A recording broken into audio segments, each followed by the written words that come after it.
कि जो जो भी इस शुद्ध देव की आराधना के हिस्सेदार हैं, वो सभी दिल से सुनते हैं और सुनना भी दिल से ही चाहिए, क्योंकि अगर हम दिल से सुनेंगे तो हमारे को ऐसा लगेगा जैसे शासक कवि सर्व भगवान महावीर स्वामी हमारे समक्ष क्या है, हमारे समक्ष विराट महावीर का समूह लगा हुआ है, परमात्मा का समूह लगा हुआ है और उस शरण के हम क्या है, हिस्सेदार बने हुए हैं। महावीर की देशना चल रही, महावीर की वाणी चल रही। जब श्रद्धा अंदर होती है, जब श्रद्धा अंदर उमड़ती है, तो ये आगम, ये जो आगम, ये जो उत्तराधर सूत्र है, ये इस आगम के अंदर भी हमारे को कौन नजर आते हैं, भगवान नजर आते हैं, परमात्मा नजर आते हैं। ऐसी नजर होनी चाहिए, ऐसी सोच होनी चाहिए, ऐसे भाव होने चाहिए और ऐसा सम्मान सत्कार अपने आगमों का होना चाहिए। हमारे यहाँ तो कितने आगम हैं? 32 आगम हैं और कई तो ऐसे भी हैं भले आदमी जिनको ये भी नहीं पता कि हमारे आगम कितने हैं, ऐसे भी हैं।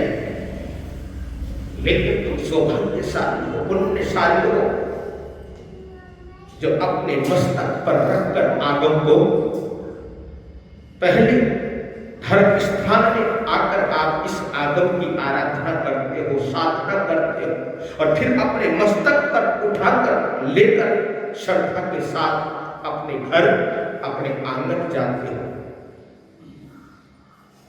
ये श्रद्धा हमारे को अपने परमात्मा से जोड़ेगी, ये श्रद्धा हमारे को अपनी आत्मा से जोड़ेगी, ये श्रद्धा, ये विश्वास हमारे को जिन शासन से क्या करेगा, जिन शासन से जोड़ेगा, परमात्मा से जोड़ेगा। और जो जिन शासन से जुड़ता है, परमात्मा से जुड़ता है, अरे जिन शासन में हमारा क्या हुआ है, जन्म हुआ है, क्या हुआ है, आपका जन्म जैन घराने में हुआ, इसमें हुआ।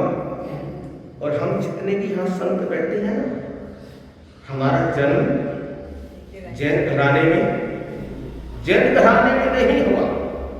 यही चिंतन चल रहा था, यही सोच रहा था कि कितना सौभाग्य है हमारा कि जैन घराने में जन्म ना होकर भी हमारे को किसी सौभाग्य से, किसी पुण्य से, सौभाग्य पुण्य तो है ही है, लेकिन गुरुओं का भी, अरे गुरुओं का भी आशीर्वाद है। अगर गुरु हमारी उंगली ना पकड़ते, अगर गुरु हमारी उंगली ना थामते, तो पता नहीं कहां होते। ये सौभाग्य है और अपने सौभाग्य को सराहा हो कि हमने तो विरासत में ही जैन धर्म के अंदर क्या लिया है, जैन धर्म के अंदर जन्म लिया है, हमारा जन्म हुआ, ऐसे घराने में हमारा जन्म हुआ है, ऐसे धर्म में हमारा जन्म हुआ है जिस धर्म के अंदर अहिंसा परमो धर्म है, जियो और जीने दो।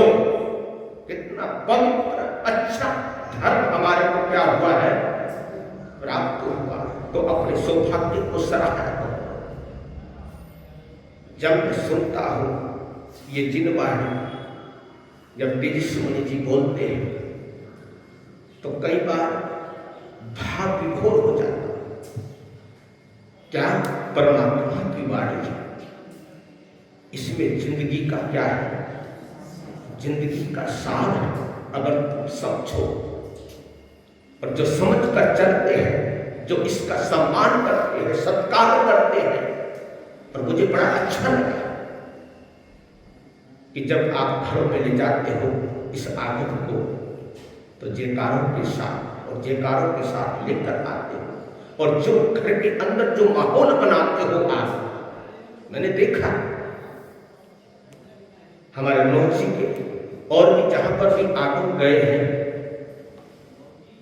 जब वहां पर जिनवाणी गूंजती है, क्या गूंजती है? जिनवाणी गूंजती है, अरिहंतों की वाणी गूंजती है। आपके मुखार गुंज से उत्तराधीन सूत्र को खोलो, जय जिनवाणी, जय जिनवाणी खोलो। कितना सुंदर माहौल होता है, कितना अच्छा माहौल होता है। तो बस मैं आपको यही कहना चाहूंगा कि इस जो ये माहौल है, इस माहौल को और अच्छा खुशनुमा माहौल बनाइए। अंदर अपनी भक्ति जगाइए, अपने अंदर आस्था जगाइए, और जो हमारे को मिला है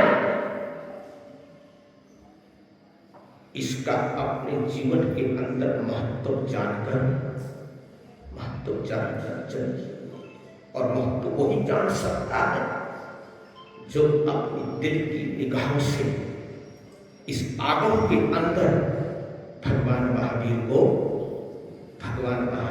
निहारता है। इसको निहारता है, भगवान महावीर को निहारता है। अरे ये शब्द नहीं है, ये तो परमात्मा के अंश से निकली हुई क्या है? निकली हुई ये वाणी है, निकले हुए ये जो उत्तराधीन सूत्र है, उनके मुखार से, उनके अंग से निकले हुए बोल है। ये श्रद्धा की बात होती है, आस्था की बात होती है। ये आस्था की श्रद्धा हमारे अंदर और जगे। मैं चाहता हूं कि और अच्छा क्या बने, और अच्छा माहौल बने। कोई बात नहीं, थोड़ा सा इसके लिए समय क्या कीजिए, समय निकालिए। ये मत सोचना कि भाई हमारा काम रह जाएगा, धंधा रह जाएगा, जो 2 पैसे आने थे वो नहीं आ पाएंगे, ऐसा मत सोचना। अरे एक बार दिल से जिनवाणी की आराधना करके तो देखिए, आपको वो चीज प्राप्त होगी, आपको वो चीज मिलेगी जो आत्मा की क्या है? आत्मा की खुराक। जैसे शरीर के लिए क्या पड़ती है? खाने की जरूरत पड़ती है। शरीर को चलाने के लिए भोजन की क्या पड़ती है?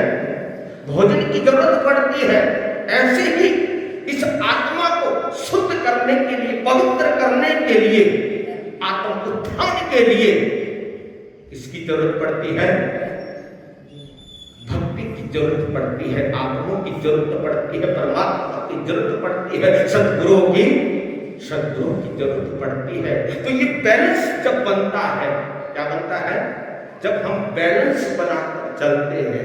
एक दिन मैंने बताया था ना आपको कि जो धन और धर्म में क्या बना के चलते हैं,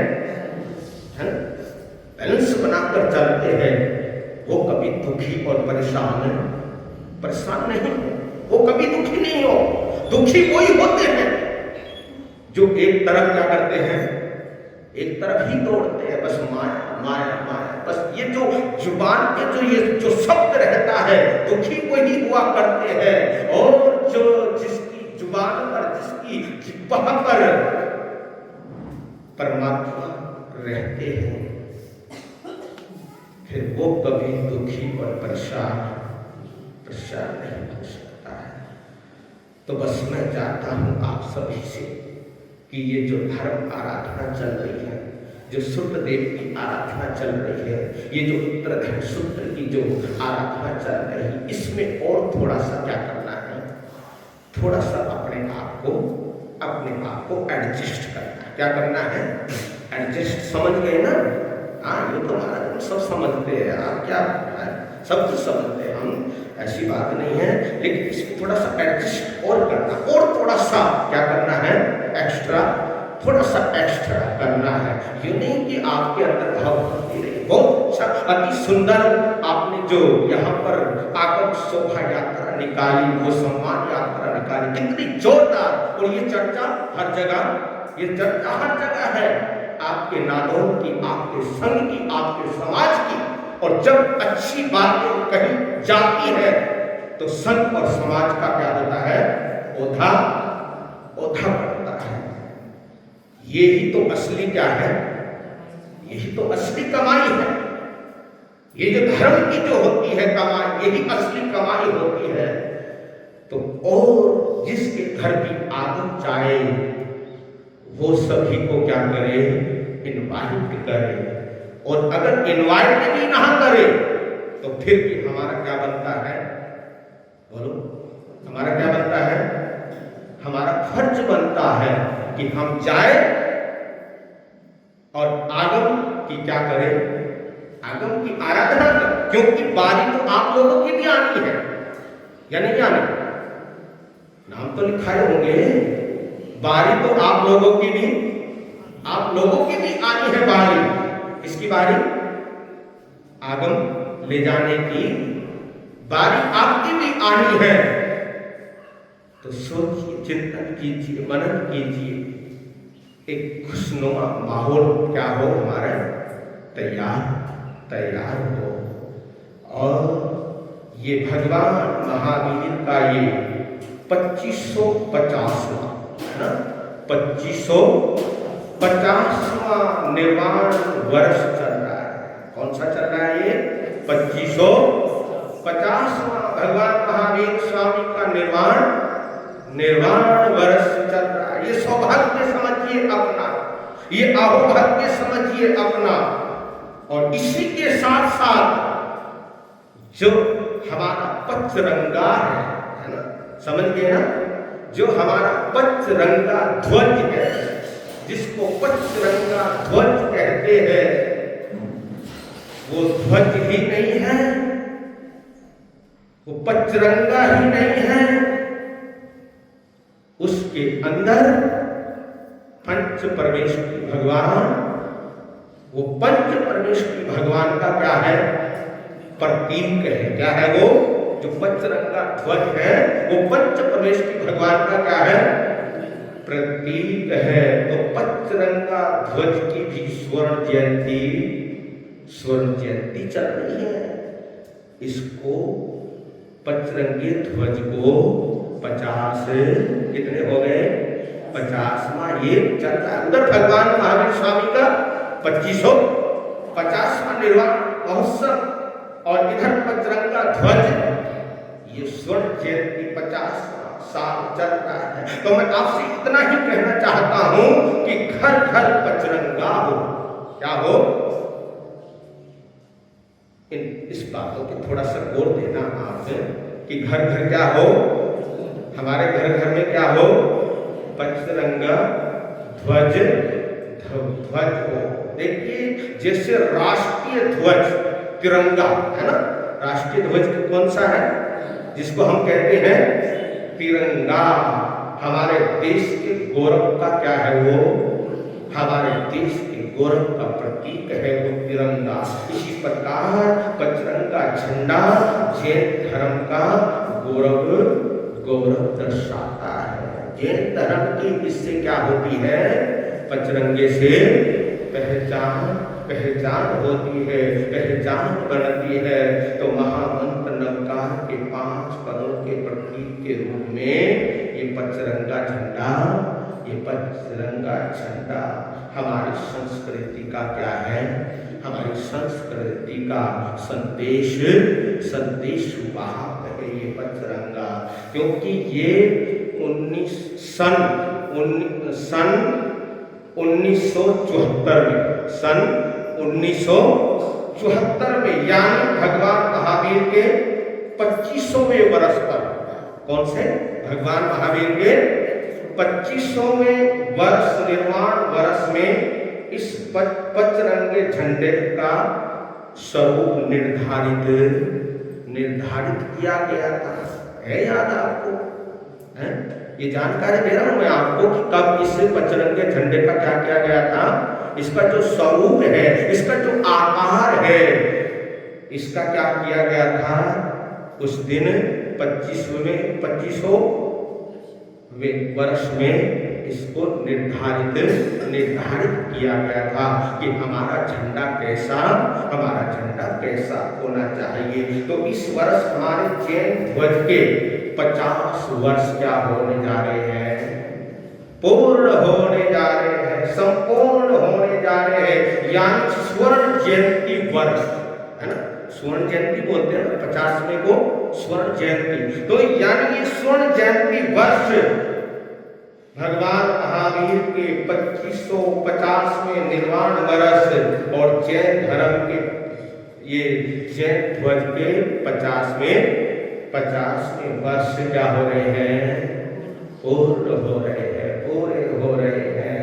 तो 50 वर्ष पूर्ति के प्रसंग पर हम इस ध्वज का क्या करेंगे, सम्मान करेंगे। क्या करना है आपको, सम्मान करना है, आपको सत्कार करना है। जैसे भारत की स्वतंत्रता के 75 वर्ष पूरे होने के उपलक्ष्य में है ना, पीछे किया है ना आपने, जब 75वां भारत देश में जो मनाया जा रहा था, तो उस समय 75 वर्ष पूरे होने के उपलक्ष्य में पूरे देश में क्या लहर थी, हर घर तिरंगा। ये लहर थी ना, हर घर तिरंगा, तिरंगे की लहर आई थी। तो इसी प्रकार जैन धर्म ध्वज के 50 वर्ष पूरे होने के उपलक्ष्य में हमें हर घर पचरंगा क्या करना है, लहराना है। ये मैं आपको सूचना दे रहा हूँ, निवेदन भी कर रहा हूँ आपसे मैं कि ये जो 50 वर्ष पूर्ण होने जा रहे हैं, तो दिवाली से पहले अपने घर में क्या होना चाहिए, पचरंगा, हर घर के अंदर पचरंगा लगना चाहिए।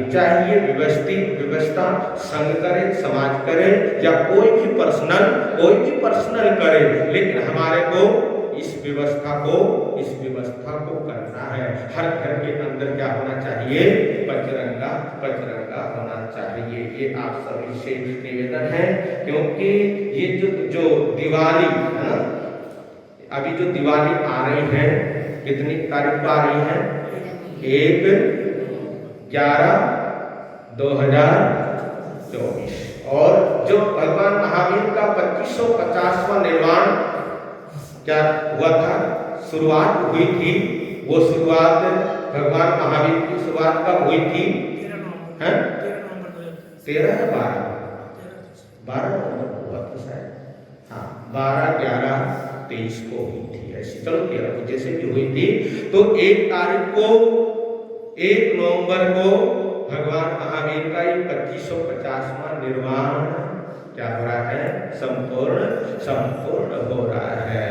तो बहुत अच्छा आते हो। तब ये थोड़ी सी आपको मैंने सूचना देनी थी, और कुछ बात और कोई बात नहीं है। मुझे पता है कि आप लालायित हो कि फटाफट मंगल पाठ हो, लेकिन इन बातों पे थोड़ा सा आपको क्या करना है, इन बातों पे थोड़ा सा गौर करना है कि हमारे घर में क्या हो, पचरंगा हो, है ना।